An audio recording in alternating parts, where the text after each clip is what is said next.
সদর্থক এই অবজারভেশন।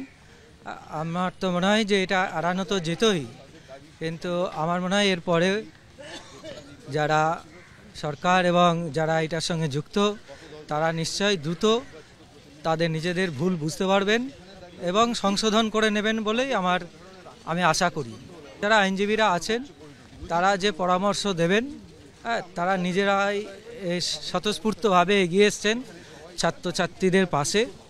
এই রকম একটা ন্যাক্কারজনক ঘটনায় তারা যে পরামর্শ দেবেন সেই মতোই বাকি কাজ হবে। ইন্দ্রানুজ রায়ের অভিযোগের ভিত্তিতে আজই এফআইআর করার নির্দেশ দিলেন কলকাতা হাইকোর্টের বিচারপতি তীর্থঙ্কর ঘোষ। রাজ্যে রিপোর্ট তলব করেছেন তিনি। 12 তারিখের মধ্যে, 12 মার্চের মধ্যে এই রিপোর্ট আদালতে জমা দিতে হবে রাজ্যকে। এই ঘটনা সহজেই এড়ানো যেত মন্তব্য বিচারপতি তীর্থঙ্কর ঘোষের। গা ছাড়া মনোভাব দেখিয়েছে পুলিশ, সে কারণে এই বিপত্তি বলে মন্তব্য করছে কলকাতা হাইকোর্ট। আমার তো মনে হচ্ছে এটা গোয়েন্দা বিভাগের ব্যর্থতা। গোয়েন্দারা কি মন্ত্রীকে সতর্ক করেছিলেন? মন্ত্রী কি সেই সতর্কবার্তা উপেক্ষা করেছিলেন? এক পক্ষের বয়ানের ভিত্তিতে অভিযোগ দায়ের করা হয়েছে, অপর পক্ষের বয়ান কোথায়? প্রশ্ন তুলছেন মহামান্য বিচারপতি। নিরাপত্তা প্রাপ্ত ব্যক্তির কাছাকাছি যদি বিক্ষোভকারীরা চলে আসেন সেক্ষেত্রে সমস্যা হবে। প্রতিবেশী রাষ্ট্রের মতন যেন পরিস্থিতি না হয় মন্তব্য করছেন বিচারপতি। রাজ্যকে রাজ্যের মতন আচরণ করতে হবে বলে মন্তব্য। এটা যদি উদাহরণ হয় তাহলে কিন্তু গোটা রাজ্যে এটা ছড়িয়ে পড়বে মন্তব্য বিচারপতির।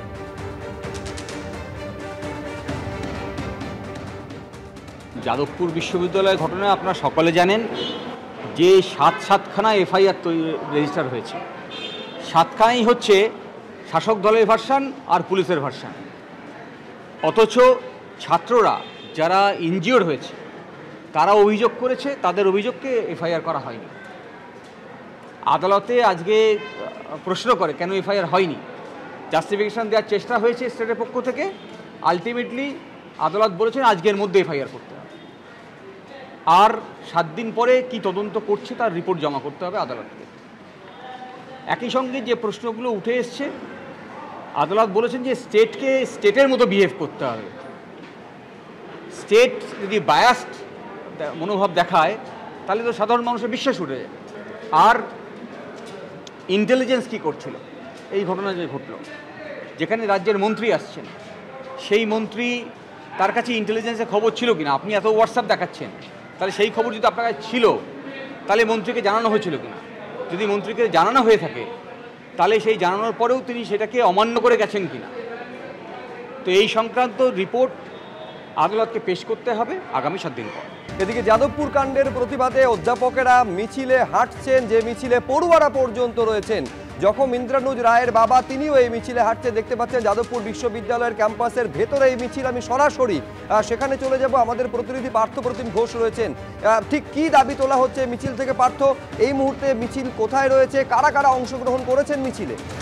দেখা এই মুহূর্তে ছবিটা সরাসরি দেখাবো যে যাদবপুর বিশ্ববিদ্যালয় ক্যাম্পাসে তুমি দেখেছো যে গত শনিবার দিন যে পরিস্থিতি তৈরি হয়, সেখানে একজন ছাত্র তিনি আহত অবস্থায় হাসপাতালে শয্যাশায়ী অবস্থায় রয়েছেন, এবং সেক্ষেত্রে কিন্তু সেই ছাত্র অর্থাৎ ইন্দ্রানুজ রায়ের বাবা তিনি মিছিলে অংশ নিয়েছেন।